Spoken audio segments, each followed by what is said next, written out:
ऐन भरात असलेले ऑपरेशन सिंदूर अचानक स्थगित का झाले? पाकिस्तान भारत यांच्यात अचानक सीज फायर कशी झाली? अमेरिकेचा शत्रू लादेनला आश्रय देणारा पाकिस्तान अमेरिकेसाठी विश्वासाच्या पात्र कसा झाला? भारताने पहलगाम मधील दहशतवादी हल्ल्यात पाकिस्तानचा खरा चेहरा पुन्हा एकदा जगासमोर आणला. तरी देखील IMFने म्हणजेच इंटरनॅशनल मॉनिटरी फंडने पाकिस्तानला अब्जावधीचा निधी मंजूर करून दिला. आणि महत्त्वाचं म्हणजे ऐन युद्धाच्या वेळी हा निधी मंजूर करण्यात आला. आणि हे संपूर्ण जगाला माहीत होते की पाकिस्तान हा पैसा कुठे यूज करणार. तरी सुद्धा अमेरिकेने यात हस्तक्षेप का केला नाही?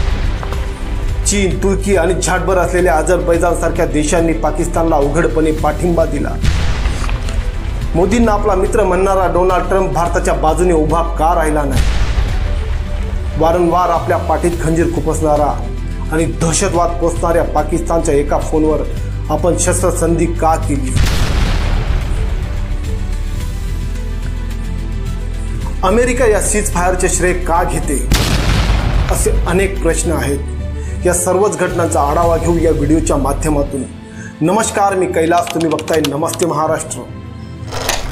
पहलगाम दहशतवादी हल्ल्याचा बदला म्हणून भारताने ऑपरेशन सिंदूरद्वारे एकाच वेळी दहशतवाद्यांच्या एकूण 9 ठिकाणांवर हल्ले केले.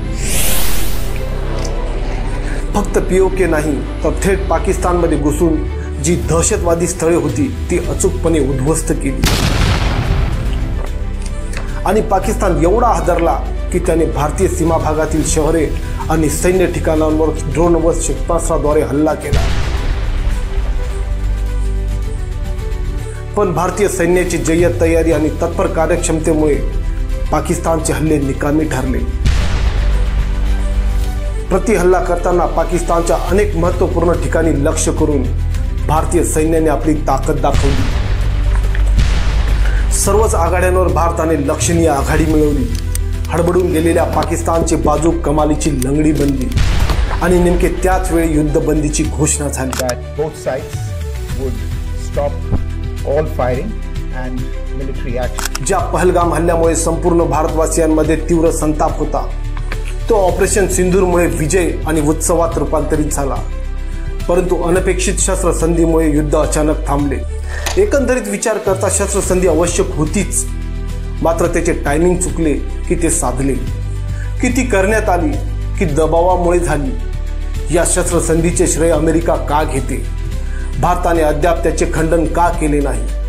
देशभरात निर्माण झालेले संशयाचे धुके दिवसागणिक दाट होत आहे. पहलगाम हल्ला झाला 22 एप्रिल रोजी.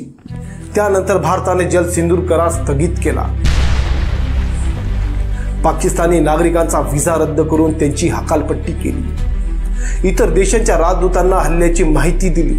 पाकिस्तानच्या विमानांसाठी हवाई हद्द बंद केली. व्यापार पूर्णपणे थांबवले. हे सर्व निर्णय भारताने जलद गतीने घेतले. दहशतवाद्यांवर कठोर कारवाई करण्यासाठी भारताने पाकिस्तानकडे मागणी केली आणि त्यासाठी त्यांना आठवड्याभराचा अवधी सुद्धा दिला. पण नेहमीप्रमाणे पाकिस्तानने उलट्या बोंबा मारून वेळ घालवला. अखेर 7 मेच्या मध्यरात्री भारतीय सैन्याने POK सह पाकिस्तानमधील 9 दहशतवादी स्थळे अचूक नष्ट केली. भारतीय सीमेवर गोळीबार आणि हल्ल्याद्वारे केविलवाणा प्रयत्न पाकिस्तानने केला, पण भारताने तो हाणून पाडला. भारतीय सैन्याने मजबूत हवाई संरक्षण प्रणालीच्या माध्यमातून पाकिस्तानचे हल्ले निकामी ठरले. भारताचे कुठलेही नुकसान होत नसल्याचे पाहून पाकिस्तान आणखीच बिथरला. देशांतर्गत आणि जगभरामध्ये होत असलेली नाचक्की लक्षात घेता पाकिस्तानने न्यूक्लिअर बॉम्बची धमकी देण्याचे सुरू केले. आणि अचानक 10 मे रोजी दुपारी भारतीय परराष्ट्र सचिव विक्रम मिस्रींनी पत्रकार परिषदेत घोषणा केली की पाकिस्तानच्या DJMOने दुपारी 3 वाजता भारतीय DJMOंना फोन केला. DJMO म्हणजे लष्कर महासंचालक, आणि युद्धबंदीची विनंती केली आणि भारताने त्यास सकारात्मक प्रतिसाद दिला. सायंकाळी 5 वाजेपासून शस्त्रसंधी लागू होत आहे आणि दोन्ही देशांच्या अधिकाऱ्यांमध्ये पुढील संवाद 12 मे रोजी होईल हे सांगण्यात आले. Military operations will talk again on the 12th of May at 1200 hours. दोन्ही अण्वस्त्रधारी देशांमध्ये तयार झालेला तणाव, छेडली गेलेली सैन्य कारवाई आणि युद्धाच्या दिशेने होणारी वाटचाल ही चिंताजनकच होती। युद्ध हा सक्षम पर्याय नसला तरी त्याने सर्वसाध्य होत नसल्याने युद्धबंदीचे स्वागतच आहे। मात्र ज्या क्षणाला युद्धबंदी घोषित झाली त्यावरून शंका कुशंकाचे जे मोह तयार झाले त्याचे काय? काही नाट्यमय घडामोडीही घडल्या। अनपेक्षितरित्या अमेरिका आणि त्याचे सर्वसर्वा डोनाल्ड ट्रम्प यांच्या घोषणा अनेक प्रश्न निर्माण करतात। आश्चर्य म्हणजे या संदर्भात भारत सरकारने कुठलीच प्रतिक्रिया दिली नाही। ट्रम्प यांनी आणखी एक ट्विट करून जगात दिवंडी पिटली की व्यापार थांबवण्याच्या धमकीद्वारे आम्ही भारत आणि पाकिस्तान यांच्यात युद्धबंदी करण्यास भाग पाडले। त्याचबरोबर ट्रम्प यांनी अमेरिकेत मीडियाशी तर सौदी अरेबिया दौऱ्यात भाषण करताना भारत आणि पाकिस्तान यांच्यातील युद्धबंदीचे श्रेय स्वतःकडे घेतले। Let's do some trading. Let's not trade nuclear missiles. Let's stop it. If you stop it, we're doing trade. If you don't stop it, we're not going to do any trade. ते एवढ्यावरच थांबले नाही तर काश्मीर प्रश्न सोडवण्यासाठी मी सक्रिय राहीन असे सुद्धा सांगितले। पण या साऱ्या प्रकरणात भारतीय सरकारने चुप्पी धरल्याने कुठेतरी संशयाचा धूर निघत राहिला। भारताने अजूनपर्यंत डोनाल्ड ट्रम्प यांच्या एकाही ट्विटला किंवा दाव्याला उत्तर का दिले नाही आणि त्याचे खंडन सुद्धा केले नाही, असे का? अमेरिकेने असा कुठला दम भारताला दिला आहे का? माय डिअर फ्रेंड मोदी असे म्हणणारे डोनाल्ड ट्रम्प यांची मोदींशी मैत्री आहे की नाही, की तो फक्त दिखावा आहे? नमस्ते ट्रम्प आणि हाउडी मोदी या जगभर गाजलेल्या कार्यक्रमांचे काय? अमेरिकेने भारत आणि पाकिस्तानला एकाच पातळीवर कसे ठेवले? पहलगाम हल्ल्यानंतर महासत्ता असलेल्या अमेरिकेने पाकिस्तानला खडसावले का नाही? त्यांच्यावर निर्बंध लादले का नाही? आंतरराष्ट्रीय नाणेनिधीने पाकिस्तानला अब्जावधींचे कर्ज मंजूर केले, त्यात अमेरिकेने हस्तक्षेप का केला नाही? अमेरिकेने जर ठरवलं असते तर पाकिस्तानला निधी मिळालाच नसता। भारत अमेरिका संबंध केवळ बोलाचा भात आणि बोलाची कढी आहे का, की दाखवायचे दात आणि खायचे दात वेगळे?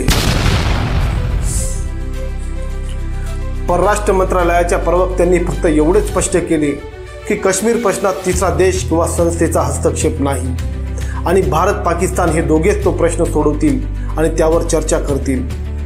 तसेच भारतीय नेते आणि अधिकाऱ्यांशी अमेरिकेच्या प्रतिनिधींची चर्चा झाल्याचेही त्यांनी कबूल केले। पण त्यात काय चर्चा झाली ते मात्र अजून कोणालाच समजले नाही। ऑपरेशन सिंदूरद्वारे भारताने निर्णायक आघाडी घेऊन ही माशी कुठे शिंकली?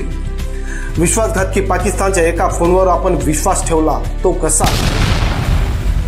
दहशतवाद्यांना तो पोचतो म्हणून आपण ऑपरेशन सिंदूर सुरू केले आणि काही तासांमध्येच पाकिस्तान आपल्यासाठी विश्वासाच्या पात्र कसा ठरला? युद्धबंदी नंतरही भारतावर पाकिस्तानने हल्ले केले तरीही आपण युद्धबंदीवर कायम का राहिलो?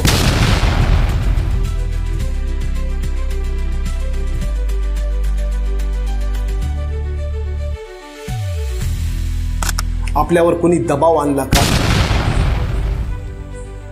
पंतप्रधान नरेंद्र मोदींनी सांगितले की अण्वस्त्राच्या ब्लॅकमेलिंगला आम्ही घाबरणार नाही, म्हणजे तो प्रयोग भारतावर झाला का? म्हणून युद्धबंदी झाली? अमेरिकेचा दबाव झुगारूनच आपण अण्वस्त्र चाचणी केली। सन 1971 मध्ये युद्ध करून पाकिस्तानचे 2 तुकडे केले, त्यातून बांगलादेश हा एक नवीन देश झाला। मग आता आपण अमेरिकेच्या दबावात का आलो? भारताची मुत्सद्दी कुठे कमी पडली? आपण विश्वगुरू म्हणून स्वतःची पाठ थोपटून देतो, पण पाकिस्तानला एकाही देशाने दोषी ठरवले नाही। कुणीच पाकिस्तानवर निर्बंध लादले नाही की त्यांच्याशी व्यवहार करणार नाही, व्यापार करणार नाही असे कोणी घोषित सुद्धा केले नाही। या उलट चीन आणि तुर्कीने पाकिस्तानला शस्त्रास्त्रे पुरवली। पुलवामा हल्ल्यानंतर ना खटला चालला ना दोषी सापडले। आताही तसेच होणार का? पहलगामचे दहशतवादी अजूनही सापडले नाहीत, ते कुठे आहेत? की पहलगामचे आरोपी सुद्धा मोकाटच राहणार? ऑपरेशन सिंदूर नंतरच्या युद्धात किती भारतीय ठार झाले, किती जवान शहीद झाले, सीमेवर किती मालमत्तेचे नुकसान झाले? देशवासियांच्या शंका निरसनासाठी तिरंगा यात्रा काढली जाईल का? युद्धबंदी का आणि कशी झाली हे कोडेच राहणार की देशाला त्याचा उलगडा होणार? या सर्व विषयांवर पंतप्रधान नरेंद्र मोदी पत्रकार परिषद घेणार की सर्वपक्षीय बैठक बोलावून त्यास उपस्थिती लावणार? या सर्व प्रश्नांची उत्तरे जोपर्यंत भारतीयांना मिळत नाही तोवर शंकेचा धूर आकाश व्यापत राहील. त्यात मात्र आपल्या शूरवीर सैन्याचा पराक्रम झाकोळला जाईल.